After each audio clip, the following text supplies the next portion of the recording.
दोस्तों, भारतीय जनता पार्टी में इन दिनों गजब की एक प्रतियोगिता चल रही है। प्रतियोगिता इस बात की कि कौन ज्यादा अनपढ़ है। यह उस पार्टी में चल रही है प्रतियोगिता जो इस देश को हिंदू राष्ट्र बनाने का सपना न केवल देखती है बल्कि लोगों को दिखाती भी है। अब मानकर चलिए इनके मुताबिक यह देश हिंदू राष्ट्र बन जाएगा तो उस लिहाज से इस देश की राष्ट्रीय भाषा हिंदी ही होगी। लेकिन उसी हिंदी की ऐसी कम तैसी कौन सबसे बड़ा नेता कर सकता है, इसी बात का कंपटीशन चल रहा है। पहले उत्तर प्रदेश के बेसिक शिक्षा विभाग के मंत्री संदीप सिंह जो देखकर नहीं पढ़ पाए थे, जो समति को श्रीमती कह रहे थे और जो जबरन रिश्वत दिलवा रहे थे अपने बयान में, जबकि रिश्वत ना देने का जिक्र करना था। अब एक और आए हैं, कल तक ये मंत्री थे, अब प्रदेश अध्यक्ष बनाए गए तो मंत्री पद से इस्तीफा दिया और जब इस्तीफा दिया तो उस इस्तीफे को हिंदी में ही नहीं लिख पाए। सोचिए, लानत भेजिए ऐसे लोगों पर जो हिंदी ना देखकर बोल पाते हैं, ना लिख पाते हैं और इन्हें हिंदू राष्ट्र बनाना है। नमस्कार, मैं हूं प्रज्वल गौतम और आप देख रहे हैं खबर चौक। एक बयान जो 2 दिन पहले दिया गया था उत्तर प्रदेश की विधानसभा में, एक ऐसी विधानसभा जहां पर खड़े होकर उत्तर प्रदेश के मुख्यमंत्री, माफी चाहूंगा, तेजस्वी और ओजस्वी मुख्यमंत्री, ये बोलना जरूरी हो जाता है वरना अंधभक्तों के दिल पर ठेस लगती है ठक से। खैर, तेजस्वी और ओजस्वी मुख्यमंत्री योगी आदित्यनाथ उर्दू को लेकर, मुल्ला मौलवियों को लेकर कठमुल्ला जैसे शब्द का जिक्र करके मुसलमानों के बच्चों को वैज्ञानिक बनाने की सीख दे रहे थे। उन्हीं के मंत्री कितने बड़े अनपढ़ हैं, उनका इलाज आज तक नहीं कर पाए।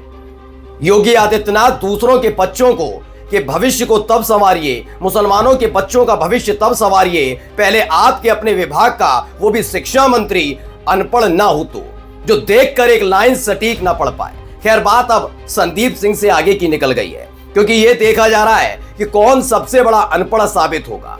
तो भैया, अनपढ़ों की जमात के नए ब्रांड एम्बेसडर सामने आए हैं जो बिहार में नीतीश कुमार की सरकार में बीजेपी के कोटे से राजस्व मंत्री रहे। नाम दिलीप जायसवाल सम्राट चौधरी के बाद बीजेपी के प्रदेश अध्यक्ष बने। तकरीबन 4 महीने बाद बीजेपी को याद आया अब कैबिनेट विस्तार किया जाएगा और उसी के तहत कैबिनेट विस्तार किया गया तो पहले दिलीप जायसवाल ने इस्तीफा दिया। अब इस्तीफे को जरा एक बार गौर से पढ़िएगा क्योंकि यहीं से शुरू होती है अनपढ़ों की अद्भुत पाठशाला। तो पहले पढ़िए क्या लिखा है। चूंकि वो पहले से ही टाइप है तो उसमें आपको त्रुटियां नजर नहीं आएंगी, लेकिन जो हाथ से लिखा है उसमें त्रुटियां ही त्रुटियां होंगी और हिंदू राष्ट्र बनाने वालों का जो सपना देखते हैं उन्हें लानतें भेजेंगे। पढ़िए ऊपर, डॉक्टर दिलीप कुमार जायसवाल, मंत्री राजस्व एवं भूमि सुधार विभाग, बिहार सरकार। अंग्रेजी में यही लिखा हुआ है इधर। अब चूंकि ये पहले से ही टाइप है तो इसमें कोई खामी नहीं होगी। आइए जरा नीचे नजर डालिए।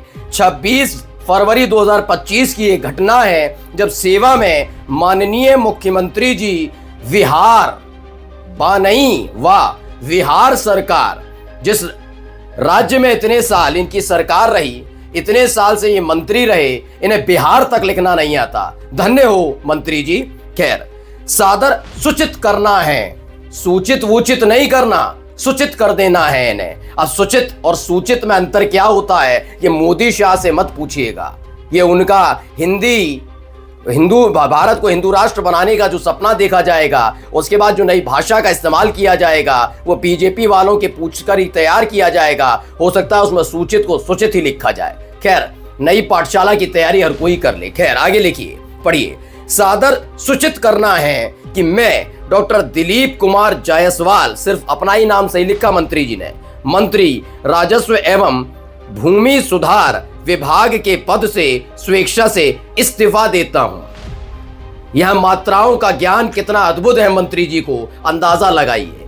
कितने भरपूर तरीके से इन्होंने अपनी जिम्मेदारी निभाई होगी, अंदाजा लगाइए। ये मंत्री कितने पढ़े लिखे हैं, अंदाजा लगाइए। और मत लगाइए अंदाजा, क्योंकि बात बीजेपी के नेताओं से जुड़ी हुई है। एक अलग प्रतियोगिता चल रही है कि मैं बड़ा अनपढ़ या तू बड़ा अनपढ़। इसी की प्रतियोगिता में बीजेपी इन दिनों जूझ रही है और विपक्षियों से नहीं, अपनों से ही। एक तरफ संदीप सिंह ने नया रिकॉर्ड स्थापित किया था कि सदन के अंदर खड़े होकर एक पत्रावली को पढ़ते पढ़ते कितनी गलतियां करती थीं। समिति को श्रीमती और पता नहीं किसको क्या क्या, यानी पूरा हिंदी का बेड़ा गर्क कर दिया था, तो वहीं उसके बराबर में सटे हुए बिहार राज्य के राजस्व मंत्री जो बीजेपी के प्रदेश अध्यक्ष हैं, वो एक भी ऐसी लाइन नहीं है जो सही लिख पाए हो। तो दे दिया इन्होंने इस्तीफा। तो इन्होंने क्या किया, स्वेच्छा से इस्तीफा देता हूं, और इसी के साथ धन्य कर दिया बिहार को, बिहार की जनता को कि ऐसे अनपढ़ मंत्रियों की उनको कोई जरूरत नहीं है। आगे पढ़िए, सादर सूचनार्थ एवं आवश्यक कार्रवाई हेतु प्रेषित। इन्हें यह भी नहीं मालूम कि कार्यवाही क्या होती है। दरअसल दो तरह की कार्यवाहियां होती हैं दोस्तों। एक वो होती है जो एक्शन लिया जाता है, जिसे कार्यवाही कहते हैं, आखिर में ई आता है, और जो सदन में होती है उसे कार्यवाही कहा जाता है। अब जब ये कार्यवाही इन्होंने दोनों का मिक्सअप कर दिया, क्योंकि सबका साथ सबका विकास करना बीजेपी का, मोदी जी का मूल मंत्र है, और दिलीप जायसवाल मोदी जी के सच्चे सिपाही हैं, तो उन्होंने सबका साथ सबका विकास किया है। यानी उन्होंने कार्रवाई को भी जिंदा रखा, कार्यवाही को भी जिंदा रखा, और इसी के साथ भाषा की ऐसी कम तैसी कर दी, हिंदी की ऐसी कम तैसी कर दी, और जो मन में आया वो लिख दिया। बहुत बहुत धन्यवाद कि कम से कम आपने अपना नाम और सिग्नेचर सही किए, दिलीप कुमार जायसवाल। अब सवाल ये उठता है कि ये वाला इस्तीफा जैसे ही पहुंचा है, राज्यपाल के पास पहुंचे, मुख्यमंत्री के पास पहुंचे, इस पर मोहर लगे, क्या इस तरीके से लिखा हुआ इस्तीफा मान्य होगा? ये सवाल उठता है। खैर, अब पहले वाले कंपटीशन पर उतर आते हैं। ऐसा क्यों लिखा? दिलीप जायसवाल अनपढ़ है ये नहीं कहूंगा, मैं नहीं कहूंगा कि वो लिख नहीं पाते, नहीं कहूंगा। ये एक प्रतियोगिता का चरण है जिससे गुजर रहे हैं दिलीप जायसवाल। नजर पड़ी थी योगी के तेजस्वी मंत्री पर, नाम संदीप सिंह, जिन्होंने एक दिन पहले ये बयान दिया था। बयान सुन लीजिए। मानसिक यादव, माननीय सभापति विधायी समाधिकारी श्रीमती का पत्र दिनांक 13/9/2024। समिति है वो, समिति। तो भैया इसमें वो क्या क्या बोल रहे हैं मैं पहले भी आपको सुनवा चुका हूं। खैर, उत्तर प्रदेश को लेकर तो मैं लगातार आपको दिखा ही रहा हूं।